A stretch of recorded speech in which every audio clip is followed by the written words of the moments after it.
Tonight, our special transmission as the state of Palestine secures a permanent seat at the United Nations General Assembly. Assalamu alaikum and good evening. This is Muslim News Canada on Muslim Network TV. I'm Aisha Ashraf.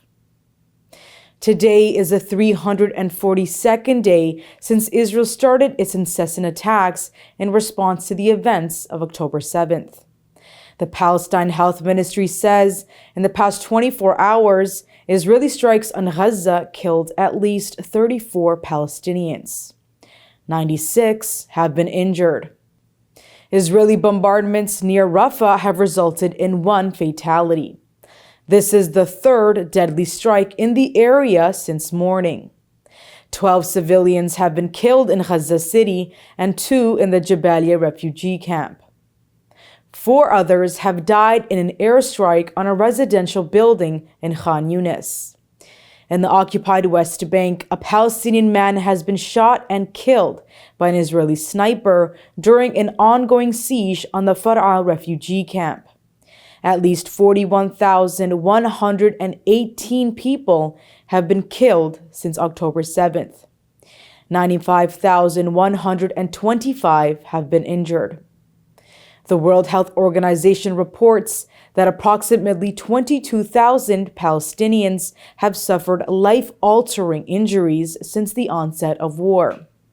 A report published in July in the British medical journal The Lancet estimates the death toll in Gaza could be as high as 186,000. Israel faces accusations of genocide for its actions in Gaza at the International Court of Justice. The bombing of the Al-Jarouni school in Nusayrat refugee camp has killed at least 18 civilians. 6 of them are United Nations agency staff. The attack has also killed the manager of the shelter. The school was sheltering around 12,000 displaced Palestinians. It has been hit multiple times since October last year. One Palestinian woman who survived the attack says she has lost 6 children.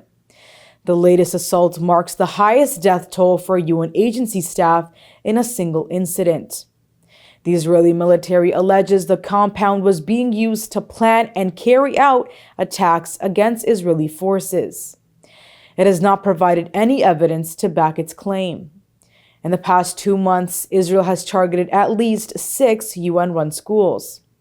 On August 1st, at least 15 people were killed in an attack on the Dalal al-Mughrabi school. Just 2 days later, 16 civilians lost their lives when the Hamama school was bombed. On August 4th, Israeli air raids on the Nasr and Hassan Salama schools killed at least 30 Palestinians. Attacks on the Abdul Fattah Hamouda and Az-Zahra schools on August 8th resulted in 17 casualties.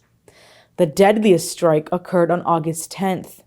Over 100 civilians were killed and 150 wounded in the bombing of Al-Taban school. William Deere, director of UN Refugee Agency in Washington, says Israeli forces have targeted 190 UN-run facilities in the past 11 months. The state of Palestine has officially secured a permanent seat in the United Nations General Assembly. This marks a historic moment for global diplomacy. The 79th session of the Assembly kicked off in New York, with Palestine now positioned alongside member states in the alphabetical lineup. This pivotal change follows a UN resolution passed on May 10th. The resolution recognizes Palestine's eligibility for full membership. The resolution was approved by 143 countries. It faced opposition from the US and 9 other nations. 25 countries abstained from voting. As of now, Palestine's status remains as an observer state without voting rights. However, it has the ability to participate actively in discussions and propose amendments on Middle Eastern issues. Palestine applied for full UN membership in 2011. The move was vetoed by the US. The United Nations has estimated that the cost to reconstruct Gaza is $18.5 billion. The ongoing war has left Gaza in ruins. The UN says it will take up to 15 years to clear 40 million tons of rubble. Asbestos and human remains will complicate efforts. The cost would be around $600 million. Israel's war in Gaza has destroyed approximately 80,000 homes. 1.9 million Palestinians have been displaced. Infrastructure damage is extensive.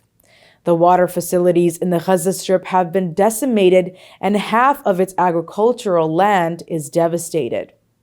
Public facilities, including 122 schools and 610 mosques, are in ruins.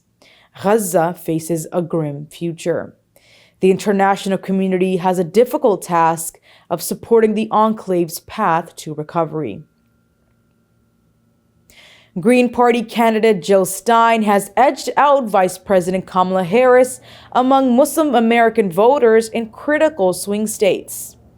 Harris is leading overall among Muslim voters. However, Stein's strong stance against the Gaza war has won her significant support. A recent poll by the Council on American-Islamic Relations shows Stein is leading in Michigan, Arizona, and Wisconsin. The survey shows Stein with 29.1% of the vote compared to Harris's 29.4%. The poll also reveals 16.5% of voters remain undecided. Former President Donald Trump is trailing with 11.2% voters. British trade unions have unanimously passed a motion demanding an immediate end to all arms sales to Israel. The motion was passed at the meeting of the Trade Union Congress. The decision reflects the stance of 5.5 million workers across 48 unions. It directly challenges UK Prime Minister Keir Starmer. This push is fueled by frustration over the Labour Party's ambiguous position on Gaza and its continued support for Israel.